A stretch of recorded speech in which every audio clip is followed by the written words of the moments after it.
I didn't really know what I wanted to do, but I knew very, very definitely what I didn't want to do. So I always just kept refusing to do what I didn't want to do, and I knew eventually, if I kept doing that, I would eventually get closer to what I did want to do, which is what happened. So that all worked out. It took a few years. Even though you managed to make friends very, very quickly, were you ever lonely? No. I don't get lonely that easily. You get lonely when you get older, and then you start getting lonely for more of a, you know, your sort of mate, that sort of thing, a partner or a companion. When did you decide that you actually wanted to get a band together? In 1974. Why after so long? Because someone asked me if I wanted to sing in a band, and I said yeah, and then that was it. And after that, I never stopped. I never looked back, because that's what I'd always wanted to do anyway. So I just waited till someone asked me. And then around 1976, I could tell that London was definitely the place to go. I could tell something was going to happen there, and I went back there, and just like millions of other, well, at least thousands of other people there, living in a squat and trying to borrow an amp and that sort of thing, carrying amplifiers and guitars down in the tube, and just trying to hanging out in clubs, trying to find people who wanted to do it, and modeling in the art colleges, whatever, to scrape a little bit of money together. You say no hard luck stories or anything, just pretty run-of-the-mill, what people do to get in a band. But you say like millions of others. I mean, you've succeeded where perhaps a heck of a lot of them didn't. Why is it? Because I couldn't be satisfied with anything else, and nothing else really.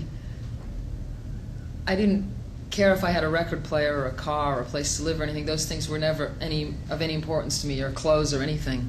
There was only one thing I wanted, so I just kept that as a sort of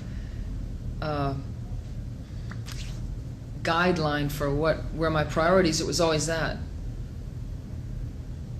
And I think other people, they might start getting comfortable, so they stay in their situation and settle for less, maybe musically. Whereas there was nothing that I wouldn't give up to do what I wanted to do, because nothing really was very important to me, other than, you know, my own personal sort of standards, my own beliefs and that sort of thing. Those are the things that someone can't take away from you, and the rest of the stuff didn't really matter. So that's the thing, if you can play the guitar or sing or something, that's something you can do.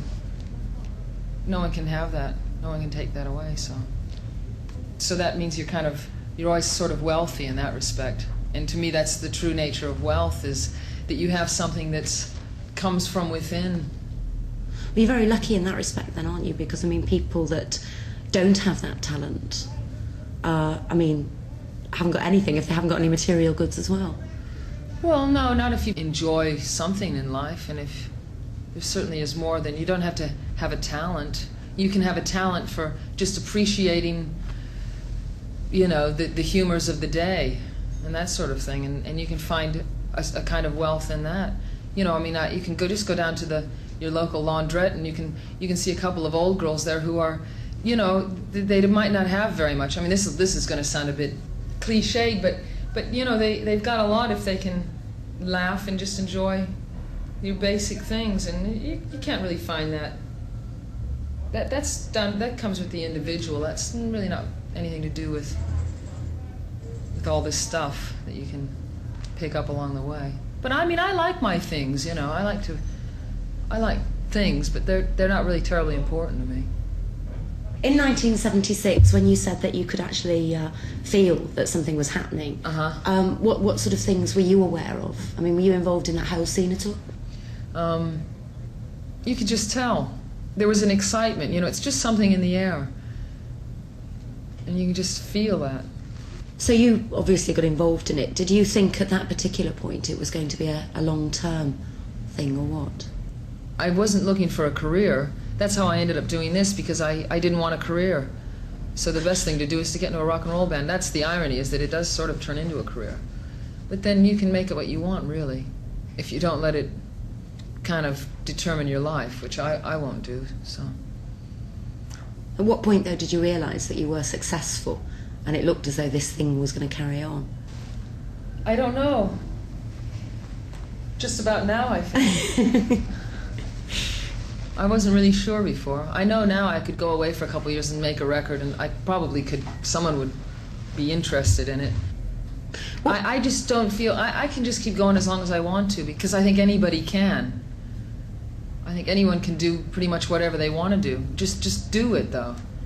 But some people won't. Some people would just rather kind of lay down and, I don't know, and just relax or die or whatever they do. You know, yeah. I mean, I don't mean die literally, but just, I don't know, people settle for less. Yeah, but a lot of people might not have the actual courage or the nerve or something to do these things. I mean, they have dreams and fantasies, but to actually carry them out for a lot of people is very difficult. Well, everything's difficult. It's difficult not to carry out your dreams. In fact, it's probably more difficult. So if you want something, do you always go for it? Yeah. How else are you going to get it? You get the impression that you're not frightened of anything. I mean, does anything scare you? Yeah, I'm scared to get on stage tonight. Do you mean that? Yep. Why? Because I just am, but I'll do it. You tend to sort of think that everybody can do what you want to do, or has done what you want to do. Well, I'll tell you one thing. I am very surprised that there aren't more people who do what I do, because it's so much fun and there's a lot of good things about it. And people seem to think, well, quite a few people seem to think I'm quite unique because I'm a woman and I play guitar in a rock and roll band and I write the songs and help the band, you know, and arrange them, and I function, dare I say, as sort of one of the guys in the band. But that's all I am, is one of the guys in the band, and it's really no big deal. And why other people don't do it, I just can't understand it. I've never understood that. But I don't think that makes what I do particularly special.